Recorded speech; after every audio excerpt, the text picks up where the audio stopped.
Olá, bem-vindos ao Conexão ACIRP, podcast da Associação Comercial e Industrial de Ribeirão Preto. Hoje a gente vai falar sobre o seu patrimônio e sobre as várias formas que você pode e deve ter para geri-lo. Para isso, a gente trouxe para cá a advogada civilista, né? Sim. Cristiane Jacobi e o também advogado Eduardo Mamed, que é tributarista. Os dois fazem parte do núcleo setorial de imobiliárias Unistage, do programa Empreender da CIRP. Gente, muito bem-vindos. Bom dia. Esqueci de quem? Esqueci da dona do programa, Rafaela Brice. Bem-vindo ao programa. É que faz tempo que eu não faço podcast, então tem que dar um desconto. Muito bem-vinda. Você que já é dona do programa. Me desculpa. Mas gente, faz tempo que eu não apareço por aqui, faz muito tempo. Gente, bem-vindos. Sejam muito bem-vindos. É a primeira vez na estreia de vocês no podcast. Que legal. E espero que seja a primeira de muitas, porque vocês têm assuntos muito legais para a gente falar e que são muito importantes para os nossos associados. Eu vou começar com a Cris. Cris, o que é Cristiane? Cristiane. Cris é esquisito, né? Pode me chamar de Cris. Cris, me fala o que é o direito patrimonial. Vamos começar com uma coisa mais simples. Esse mês passado, né, Rafa, nós fizemos uma palestra, foi esse mês, né? Esse mês, dia 11. Nós fizemos uma palestra aqui na CI e o foco foi falar sobre planejamento patrimonial para a área da construção civil. Sim. E hoje nós vamos falar, assim, de uma forma mais ampla, mas nós tivemos a oportunidade de mostrar para os construtores a importância de gerir bem o seu patrimônio, sim, no afã de trazer uma continuidade, pensar na questão sucessória, na questão, sim, tributária, para que eles possam, de uma forma planejada, estruturar qual que é o melhor caminho para o seu bem-estar, para o bem-estar da sua família, do seu negócio, porque não existe, é o que a gente sempre fala, eu e o Eduardo, não existe uma receita de bolo pronta. Claro, então, quando a gente fala em direito patrimonial e quando a gente fala em planejar essa questão patrimonial, a gente está falando em estruturas societárias, contratuais, familiares, que possam fazer com que esse patrimônio da família, sim, de uma certa forma, seja protegido. E profissionalizado também, né? Isso é muito importante. Exatamente. Pode continuar. É muito importante a gente considerar que conforme o crescimento do patrimônio, às vezes isso não é bem organizado perante a declaração de imposto, exatamente, de renda, essas questões que são burocráticas e ninguém quer lidar com a burocracia. E acaba tendo uma consequência muito ruim mais para frente, né? Acaba não, com toda certeza vai ter, né, uma consequência muito ruim, sim, porque é a única variável que a gente não consegue impedir, né? Sim. Eventualmente, todo mundo vai ter que transferir patrimônio, por bem ou por mal. Pois é. E aí, se você não se planeja, as implicações sucessórias, com conflitos entre herdeiros, por exemplo, tributárias em relação a um benefício que você poderia ter e deixa de ter em virtude da transferência acontecer de forma forçada. A parte da governança, né, que é uma palavra, sim, muito bonita dentro do direito, que todo, sim, mundo gosta de usar, e que se aplica também fora desse contexto empresarial, como a gente bem coloca, de deixar o patrimônio bem organizado, retificar os problemas administrativos que eles possam ter. E, por fim, a atividade de risco é uma coisa que às vezes é muito levada em consideração no planejamento preliminar. Por quê? Porque todo mundo desempenha alguma atividade que pode ou não gerar impacto frente ao seu patrimônio. Mas, Eduardo, eu sou um servidor público, eu sigo tudo a regra, tá tudo certo. Mas o que garante que você não vai se envolver, por exemplo, em um acidente saindo do seu trabalho e seu patrimônio vai ficar implicado em relação a isso, né? Então, o planejamento, ele avalia o contexto de risco e o contexto situacional da família. Sim. E aí, por isso que é muito importante a participação de uma civilista, porque ela vai analisar o contexto em relação a todas essas implicações. Questões familiares, preservação de legítima, que são termos muito técnicos do direito, né, Cris? Sim. A gente começa, inclusive, orientando as pessoas em relação à escolha do regime de bens num casamento. Então, as pessoas isso muitas dá uma vezes... danada, né? Não, as pessoas, às vezes, elas não têm noção da implicação disso, tanto para a vida no dia a dia do casamento, uma questão empresarial e também para a morte, porque, sim, muitas vezes a pessoa fala assim, não, eu vou escolher um regime de separação total de bens, porque eu não quero nenhuma comunicação, não quero ter que pedir outorga de nada, o que, sim, eu decidi está decidido. Só que isso é para durante a vida. Com a morte, essa regra não vale mais. Muda completamente, e aí, claro. É um erro muito comum, inclusive, das pessoas acharem que o regime de casamento ele se vincula também ao falecimento. Mas nesse caso, muitas vezes, quando a gente faz um atendimento, a pessoa leva um susto, fala assim, mas como? Como que a pessoa vai receber algo se ela tinha um regime de comunhão, de separação total de bens? Por quê? Porque o Código Civil dá essa situação. Então, é importante que a pessoa tenha uma orientação, até mesmo para eleger bem e tendo noção de todas as consequências da eleição desse regime. Né? A gente usou uma metáfora no dia da apresentação que eu acho muito válida de trazer também para esse contexto fora da construção civil, né? É uma teoria que foi criada do ponto de vista de engenharia e depois copiada pela parte de tecnologia da informática, da TI, né? Que fala que quando você descobre um erro ou um problema na fase de desenvolvimento do projeto, ele vai te custar uma unidade de problema.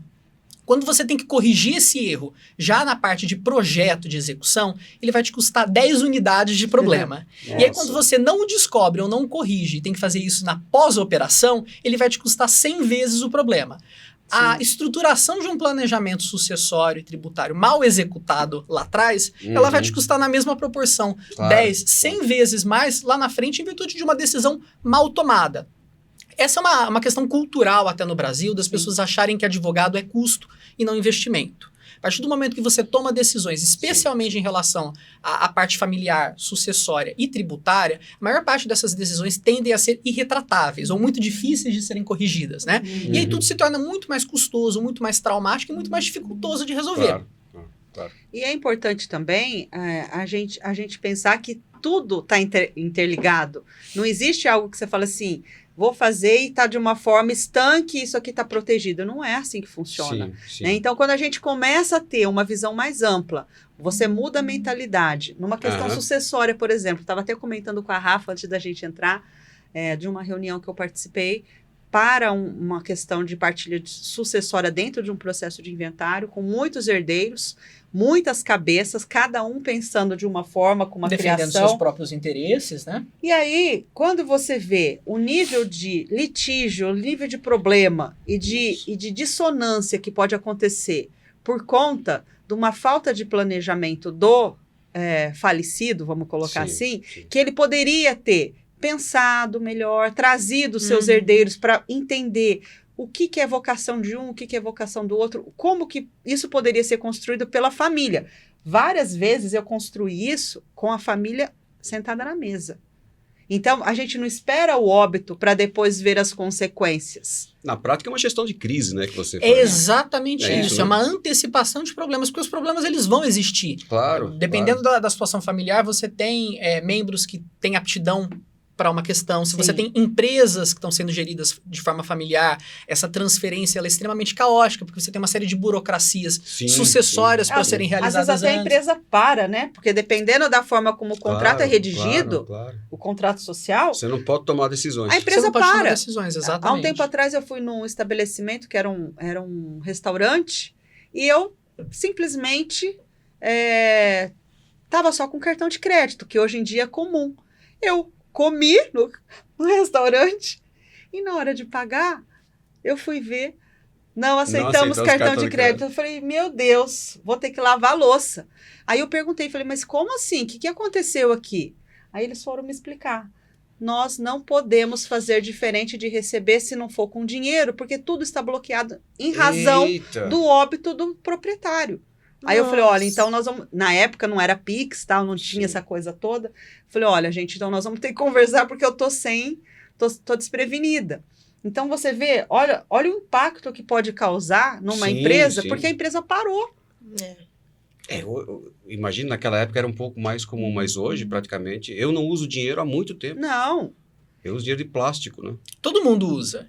E esse é um outro ponto extremamente sensível também. A partir do momento que você tem uma desorganização patrimonial, a tendência é que os problemas... Imagina uma família que tenha esse hábito de usar só cartão de crédito, tudo vinculado ao patriarca ou à matriarca, e com o falecimento todas essas contas ficam paradas, por exemplo. Em virtude de más decisões, a qualidade e o padrão de vida dessa família vai diminuir em virtude de uma decisão que facilmente poderia ter sido tomada antes. E nesse caso da questão sucessória, muitas vezes, quando tem um grau de litígio muito grande, que não é incomum acontecer, a família reclama que aquele fruto do aluguel, o fruto da questão, inclusive empresarial, fica bloqueado, amarrado ao processo para que possa fazer frente aos pagamentos inerentes de impostos, de credores, de processos. E aí você vai explicar para a família, falou, olha, o que acontece não é que o processo está amarrando o seu dinheiro, todo um trâmite que existe em razão, inclusive, da própria litigiosidade, que já é não muito permite que né? vocês acessem Exatamente. o patrimônio que já é de vocês. É verdade. Então, são alguns cuidados que a gente pode ir preparando, desde a questão de um casamento, da questão de uma doação para filho, se vai ter cláusula de reversão, se não vai ter, se você vai amarrar uma possível venda. A gente tem que pensar em todos os detalhes. E cada família vai ter um jeitão da coisa funcionar. Então, o que eu faço para a Rafa pode não ser interessante para sua família. Para mim, claro. E a condução disso ela é muito personalizada, porque as demandas familiares são muito personalizadas, né? O contexto, em muitas famílias, por exemplo, não é incomum a gente ver isso.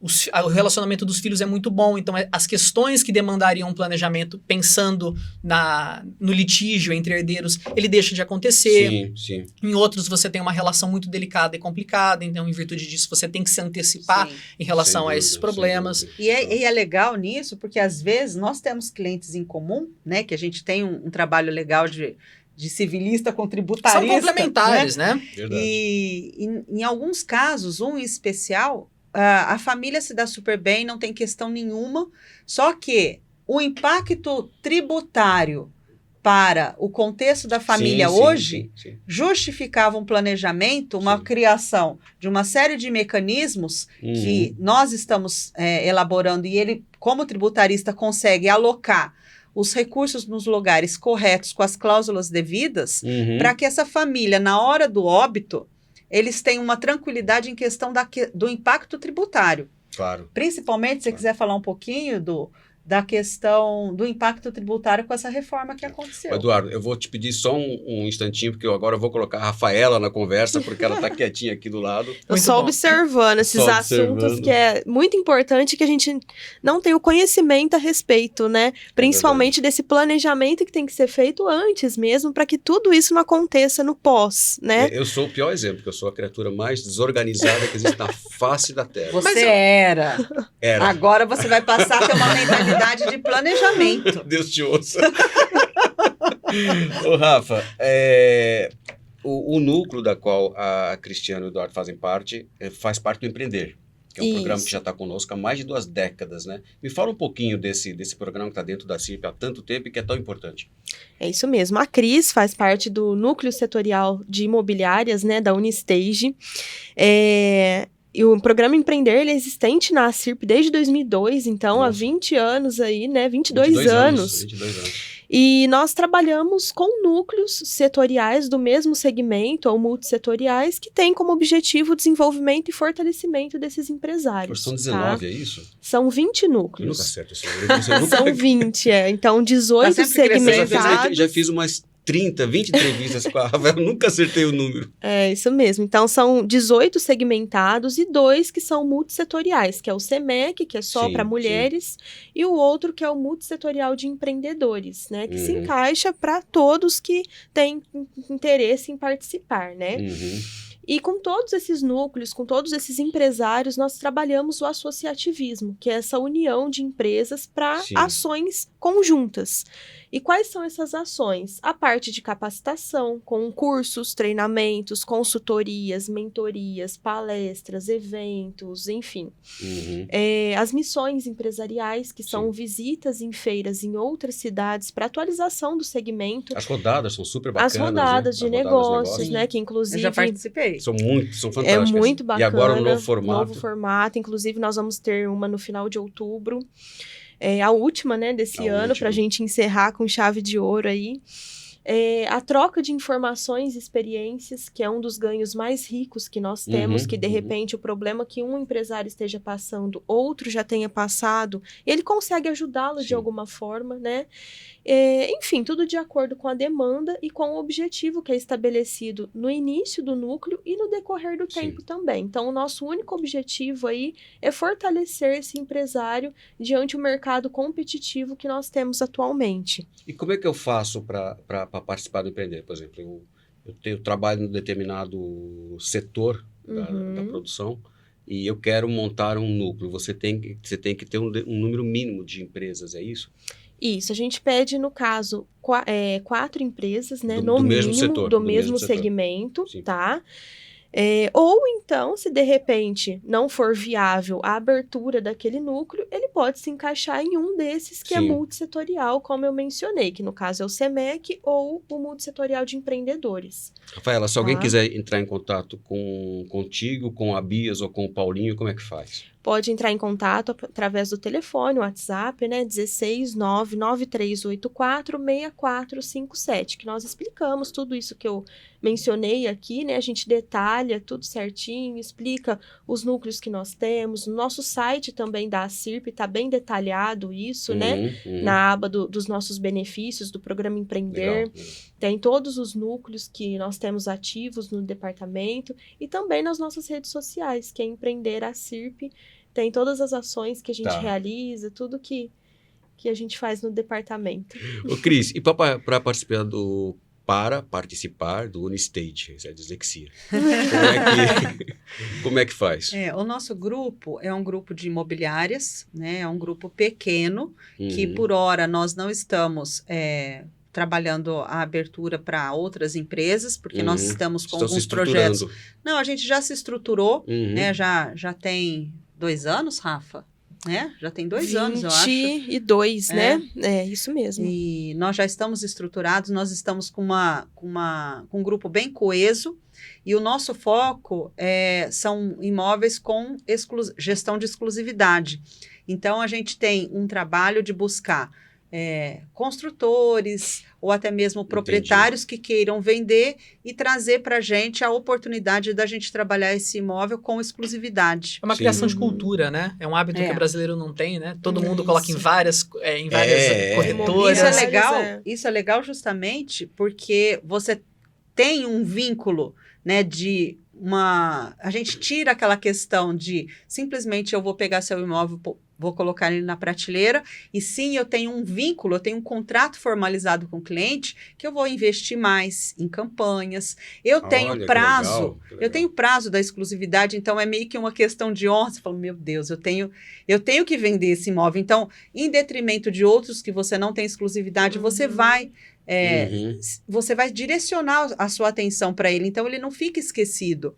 E ao invés de você colocar 200 placas na frente do seu imóvel, que queima a imagem do seu imóvel, você tem uma única placa. E isso não quer dizer que a gente não faça parceria. A gente faz parceria. Hoje mesmo, o Rodrigo, que é um dos membros, a gente estava conversando com uma outra imobiliária que viu que nós temos exclusividade e perguntou, vocês fazem parceria? Para a gente é interessante, por quê? Porque nós temos a missão de vender o imóvel do cliente. Então, a gente não tem aquela ideia de ficar 100% com a comissão. Nós queremos, o nosso objetivo é a venda, mesmo que a gente tenha que partilhar com um colega. Então, eu acho que esse é o nosso projeto, é mostrar que a gente tem um comprometimento com o cliente, e com o contrato que nós firmamos. Então, não é nada aleatório. É algo bem focado. E para trabalhar com isso, a gente está buscando, né, parceiros que tenham a mesma mentalidade. Claro. Olá, estamos de volta com o nosso Conexão ACIRP e o assunto de hoje é direito patrimonial. Cris e Eduardo, a gente estava falando de um caso escabroso, né? Que vocês estavam assustador contando, que foi uma sucessão, não vou dizer que é uma sucessão de erros, mas foi um erro escondido que acabou gerando um impacto horrível para a pessoa. E totalmente inesperado. Vamos falar um pouco disso? Eu acho que esse tema que a gente vai abordar, ele relaciona muito bem os 2 pontos principais da nossa discussão hoje, que é a compra e venda de imóveis, né? Essa parte da construção civil e o planejamento patrimonial e sucessório. Cris, vamos lá. Quer começar? Todo mundo vai atrás de comprar, de crescer patrimônio, toma as cautelas de praxe que são necessárias, identifica os aspectos do comprador, né, do vendedor, todo mundo que está vinculado nessa operação, tira as certidões necessárias, toma todas as cautelas de praxe, né, que é um nome horroroso. Pelo menos deveria tomar, né? E espera-se, né? Quando você vai lá na frente do cartorário e assina a compra e venda, ele fala que você tomou elas. Então, a gente espera que você tenha tomado. E aí, você compra, tá tudo certinho, tira todas as certidões que você precisa, maravilha, pega a chave. Cumpre todo o rito, né? Cumpre todo o rito, olha, falou bonito agora. Cumpre todo o rito, pega a chave do seu apartamento novo lá na praia, muda, passa o primeiro fim de ano, tudo certinho, passa o segundo, passa 10 anos sem nenhum problema. E aí alguém bate na sua porta falando que aquilo lá não é mais seu. E aí, Cris, o que acontece? E aí, se você não tem a orientação jurídica adequada, você pode ter, inclusive, como nesse caso escabroso que a gente estava comentando, perder o seu patrimônio. Que foi o caso, então, né? a pessoa perdeu o imóvel que ela comprou, perdeu todo o investimento que foi feito, Teve uma série de custos, né? Perdeu em primeira instância. Eu acho que na primeira instância, ela ganhou na primeira instância, perdeu na segunda instância, e aí, por situações que qualquer pessoa não teria condições de averiguar, prever, né? não teria como identificar aquele erro que não estava expresso, materializado em lugar nenhum. O grande pulo do gato que a gente quer mostrar e falar para as pessoas aqui que estão nos assistindo é, sempre que acontecer algum problema e tiver alguma situação que envolva um risco de você perder algo... Ou algo que você desconheça. Às vezes não é nem necessariamente um risco, mas se você tá fora do... Você não sabe? Sim. Procure um advogado especialista, não fique no generalista que acha, ele tem que ter certeza, ele tem que estudar, ele tem que saber, identificar onde está o problema, o que pode acontecer. E o remédio apropriado para isso. E o prazo, exatamente. O prazo, claro. O prazo para você trazer esse remédio, porque nesse caso concreto, o prazo foi fundamental. O que nós... Foi decisivo. Nós ainda não fechamos todas as portas de possibilidades de resolver esse prejuízo muito grande dessa cliente. Mas o cenário mais eficiente, ele foi prejudicado em virtude de uma questão de prazo. Foi mal identificado isso, o período que a gente teria para dar o remédio já venceu. Então, a gente percebe que muitas vezes as pessoas, elas, na boa fé, porque esse nosso cliente é um cliente de boa fé, é uma pessoa que trabalha, que emprega seu dinheiro direitinho. Que seguiu todos os procedimentos legais exigidos para a compra do imóvel. Só que, na hora que o problema aconteceu, a gente sempre fala, né? A gente brinca que o direito não socorre quem dorme no ponto. Exatamente. Eu até brinquei com ela, assim, com dor no coração, mas eu falei, olha, faz quanto tempo que você sabe disso? Fez 2 anos... que transitou em julgado, você poderia ter procurado antes para que a gente pudesse, pelo menos, buscar uma ação rescisória. E uma série de outras circunstâncias e questões que poderiam ter sido evitadas com uma mera consulta de um advogado, né? Eles deixaram o imóvel, então perderam a posse. Tudo isso é muito complicado e reflete exatamente isso que a gente vem conversando desde o começo desse podcast, que é a necessidade do planejamento de risco, né? Aquilo que você comentou. Exatamente. Se você toma as decisões, é inevitável que os problemas surjam. Claro que a gente não espera que, tomando todas as cautelas de boa-fé em qualquer tipo de operação, você tenha um problema depois disso. Mas é muito importante identificar e a metáfora quando a gente atende um cliente em relação a risco que eu gosto de usar é um farol. Existem muitas situações que você está no farol verde. Olha, não tem risco na operação. Vai tranquilo. Tira todas as certidões, faz as consultas de praxe, tá tudo certo. Não vai ter problema, é farol verde. Claro. Agora, a hora que a gente entra no farol amarelo, olha, tem um processo que está vinculado a esse vendedor, a gente precisa identificar um pouquinho melhor. Ou um semáforo vermelho, um farol vermelho. Olha, isso aqui não dá. Se você entrar, o risco disso é grande demais frente ao benefício. Então, identificar os riscos e oportunidades em relação à aquisição, ela vai garantir que tudo isso que a gente está falando se resume em uma única palavra, legado, né? A transferência de patrimônio é legado. Sim. Se você não proteger o seu legado, ele termina com você. Sem dúvida.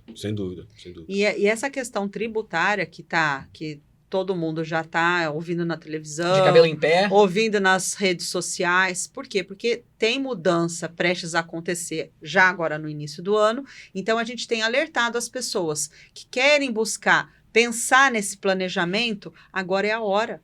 A gente não... Lá na frente vai dar para fazer? Vai. Só que vai ter um impacto tributário maior. Claro. Então, é importante que quem está nos ouvindo e tem vontade, tem interesse, tem necessidade, esse ano já está apertado, mas ainda dá tempo de buscar uma orientação técnica de qual é o melhor caminho, de acordo com a sua necessidade, com a sua família, com o seu patrimônio, para direcionar esse patrimônio. Porque a questão sucessória vai vir com um aumento progressivo tributário de TCMD, que é o Imposto de Transmissão Causa-Mortes, e é algo que a gente não consegue reverter, é algo que já está aí. Então, ironicamente, o Brasil paga pouco imposto. Veja que isso está vindo de um tributarista que é totalmente contrário aos impostos. Mas, na prática, a morte no Brasil ela é pouco tributada. Então, a tendência é que a gente acompanhe o resto do mundo. Morte e doação, né? Porque é o mesmo imposto. Exatamente. Nem me fala. A tendência é que o Brasil passe a acompanhar o resto do mundo e a gente percebe que a máquina pública não fecha as contas, então, aonde eles puderem captar recursos, eles o farão. Então, é muito importante a gente entender que a holding ou os outros instrumentos vão deixar de ser imprescindíveis ou vão perder o propósito dele com a reforma tributária? De modo nenhum. Mas toda oportunidade, quem começa no começo, ele sai na vanguarda, né? A gente sabe disso. Então, a reforma tributária já é uma realidade, uma série de dispositivos já estão validados, então a gente sabe da progressividade, como a Cris disse. A gente já tem tido uma construção reiterada de vários estados em relação ao ITBI, que é um outro imposto que está vinculado, né, à parte de construção. Eu acho que é legal explicar essa questão do ITBI para a questão das holds, porque as pessoas não entendem. O ITBI, que é o imposto de transmissão causa... De bens intervivos. De bens intervivos. Então, quando você integraliza ela é onerosa, né? Intervivos, você tem a incidência desse tributo. Sim. Né? A Constituição, agora vamos falar um pouquinho de juridiquês, que eu sei que é chato, mas é necessário. A Constituição e o Código Tributário Nacional, eles estabeleceram os critérios de imunidade do ITBI. Tá? O que você tem que ter? Ah, mas meu advogado disse que eu não vou pagar ITBI integralizando os imóveis que eu estou alugando. Peraí, vamos com calma. Vamos ler o que está na lei. É imune aqueles imóveis que estão sendo integralizados, desde que a empresa não exerça atividade com eles preponderante de compra e venda de imóveis, locação e arrendamento mercantil. Ah, então aquela terrinha que eu estou integralizando, que tá plantando cana, que está arrendada, eu não vou ter direito a ITBI? Seguindo o que está na lei, não.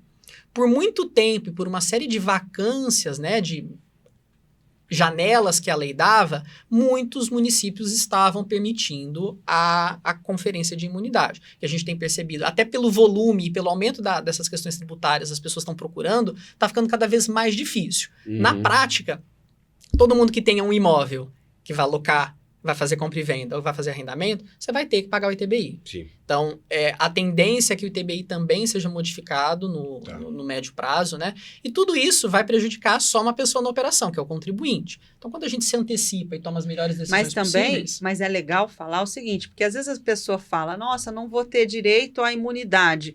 Me ferrei? Não, porque dependendo do seu objetivo e do objetivo que o nosso planejamento tem para aquela família, para aquele patrimônio, você pode ter uma vantagem patrimonial em relação ao ITCMD no momento do óbito, porque você vai tributar, você vai fazer a sucessão das cotas empresariais e não do patrimônio imobiliário em si. Então, nessa perspectiva, você pode ter uma vantagem patrimonial. É um tabuleiro de xadrez, né? A gente tem que identificar qual peça movimentar da forma correta para que seja o mais benéfico possível. Sim. Perfeito, gente. Era isso. Foi o nosso programa de estreia com o pessoal do direito tributário. Que legal. Eu espero, como eu disse, que tenha sido a primeira de muitas vezes. É um assunto que eu vou até pedir a permissão de vocês. Se alguém que está nos vendo tiver alguma dúvida e queira mandar alguma dúvida, mandem para cá, para o imprensa@acirp.com.br, que a gente... obviamente, se a Cristiane e o Eduardo permitirem, a gente repassa as dúvidas. Sim. E aí a gente depois grava um vídeo com eles respondendo. Porque é um assunto... muito denso, né? Muito denso, mas que tem um impacto enorme na vida das pessoas e que nós, leigos, não conseguimos fazê-lo sem a ajuda de especialistas. Não, e é importante desmistificar também, Manu, que muitas vezes as pessoas acham que falar em planejamento patrimonial é um bicho de 7 cabeças. Ou algo que custa muito, né? Exatamente, isso é um ponto importante. Às vezes a gente faz um planejamento para uma família mediana. Vamos colocar assim, um patrimônio mediano. Não precisa ser milionário para fazer planejamento. E planejamento não é só holding. Existe uma série de outros instrumentos que podem ser aplicados caso a caso. Exato. O nosso trabalho é realmente identificar qual que é a melhor oportunidade frente àquelas circunstâncias. Sociofamiliares e patrimoniais. Exato. Perfeito. Eu queria muito agradecer. Eu vou começar pela Rafaela, como eu esqueci no começo do programa. Agora será a primeira, né? Agora é a primeira. Rafa, mais uma vez, muito obrigado pela presença, muito obrigado pela atenção. Alguma consideração final? Eu que agradeço pela disponibilidade mais uma vez, pelo convite, né? O programa Empreender está de portas abertas. Caso tenha algum empresário que queira fazer parte, mais uma vez, pode entrar em contato conosco, que eu tenho certeza que será muito bom né, a sua participação, você empresário, aí conosco. Então, muito obrigada. Tá ótimo, então. Cristiane, alguma Eu consideração gostaria final? também de agradecer a Rafa, que é a nossa grande anfitriã, que sem a Rafa a nossa Unistage não funcionaria legal, porque a Rafa Detalhista. é detalhista e ela é muito carinhosa com a gente, com todo o trabalho, ela é dedicada.